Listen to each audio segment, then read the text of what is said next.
Daniel, thanks for joining us once again, my friend.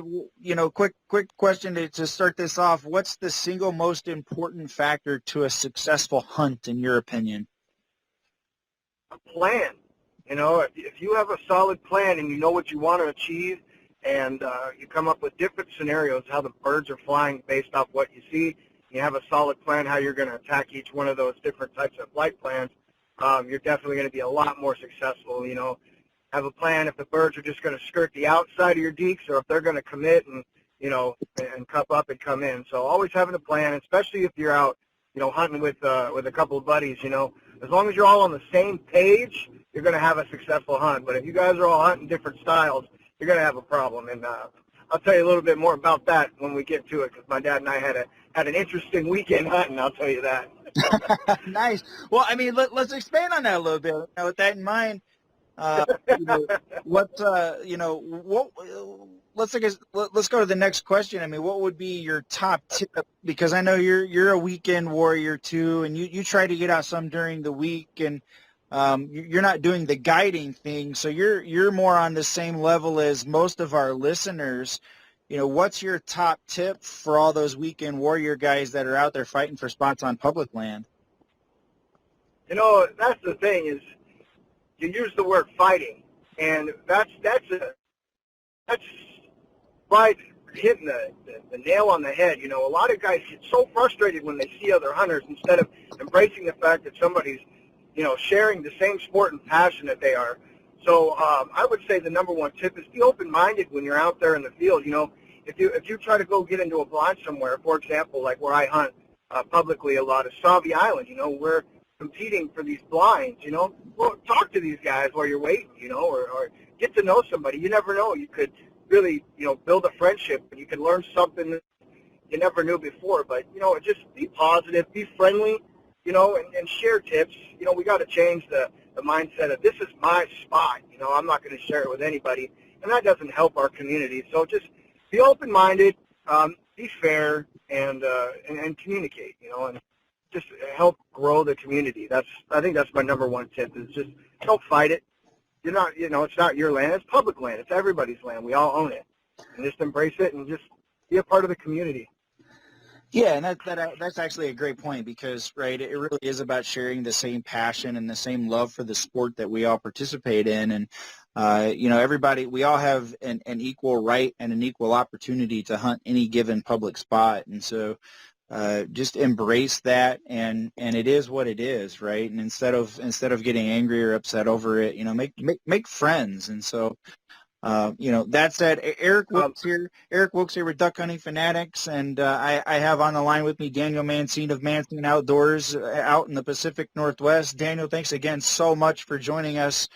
Tell me about what you're seeing up in the Pacific Northwest when you're out and about doing some hunting over this past week.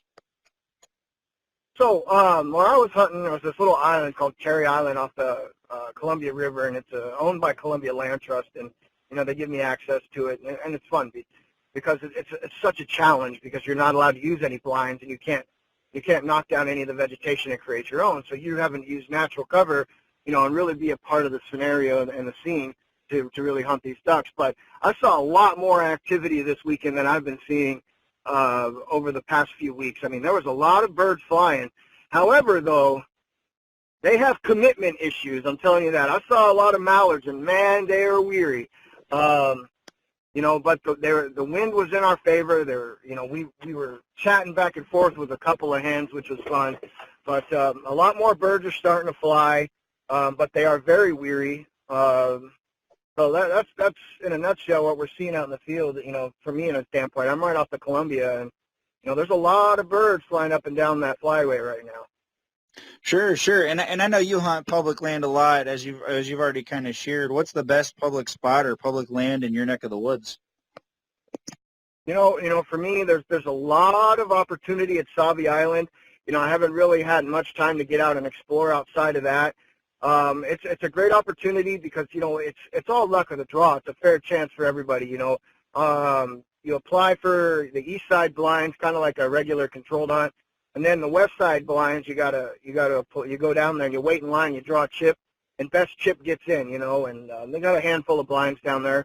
But to me, what I like about Sauvie Island the most is that while you're sitting waiting in a line of cars to draw these chips, you never know what you're going to get, but you get to talk to some really cool people, some people that have been duck hunting for, 30, 40 years, and, you really get to meet some people. For example, this guy that I got to meet, his name's Jesse, and we're part of the Fallen Outdoors group here in the Pacific Northwest.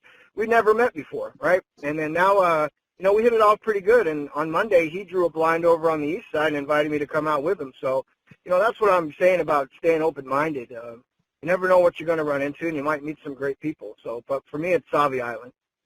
Yeah, no, awesome. I appreciate you sharing that. So for those of you that are local to Daniel, make sure you check it out for sure.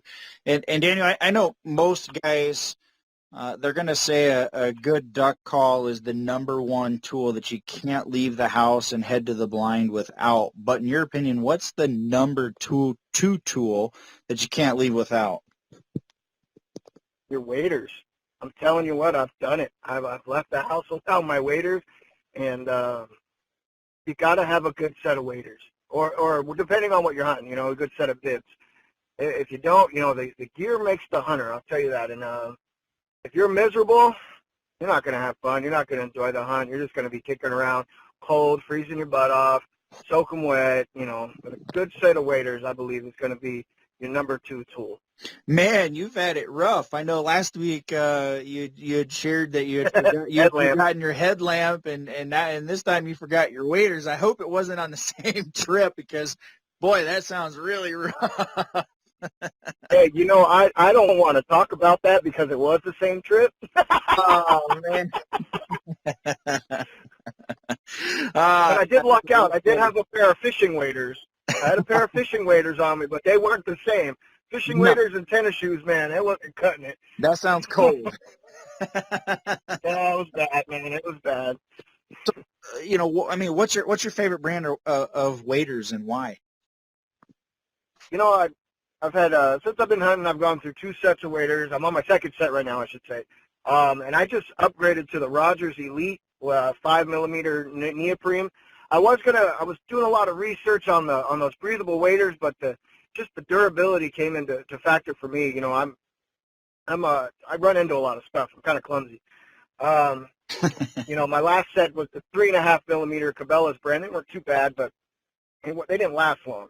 I had them for maybe a season and a half. I beat the crap out of them. But these Rogers Elites, man, I'm telling you, these are I've tried on hundreds of waders, it seems like, and these ones, man, they're perfect. I can wear, in early season, they're a little thick, 5mm, but hey, I just wear a pair of socks underneath them. I'm good to go. But it's been getting colder. My dad's got the 3.5mm right now, and he's having to layer up, and I'm sitting there still just in my underwear and socks and my waders, nice and comfy. So these are pretty good waders, Rogers Elite. Rogers Elite, there you go, and that's a pretty a pretty good way to go. If you can, anytime you can wear just nothing but socks and a pair of underwear, and off you go, and still be warm and be comfortable. Because when the moment arises, it's really important that you are warm and comfortable. Otherwise, it just makes for a long, miserable day, right? And like you said before, the gear makes the hunter, and that is absolutely 100% true. That said, what's your favorite duck species you've either harvested or would like to harvest, and why?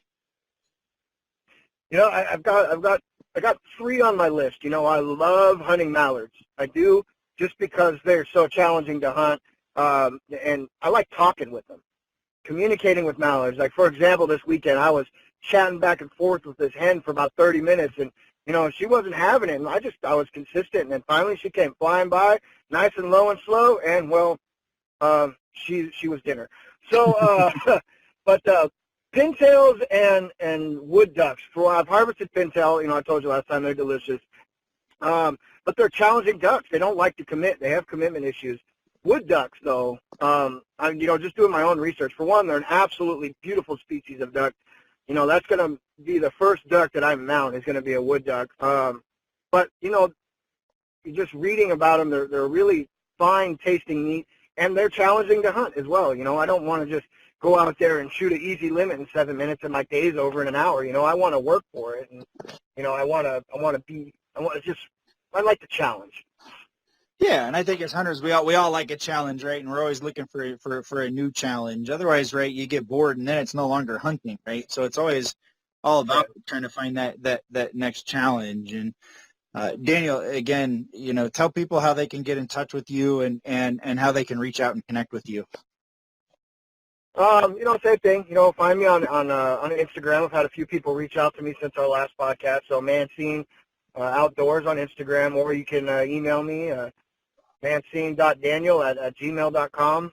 If you have questions about anything, or you're looking for places to go with gear recommendations, and once again, firearm safety is key. If you got questions, just reach out to me. I'll be more than happy to chit chat with you or meet up with you. Awesome, man. Well, thank you so much for joining us today. And again, that's Daniel Mancine with Mancine Outdoors, and you can hit him up on Instagram at Mancine Outdoors. Look him up. Daniel, thank you once again for joining us. We certainly appreciate having you on, and we look forward to having you on again next week. Awesome. Thanks for having me. You bet.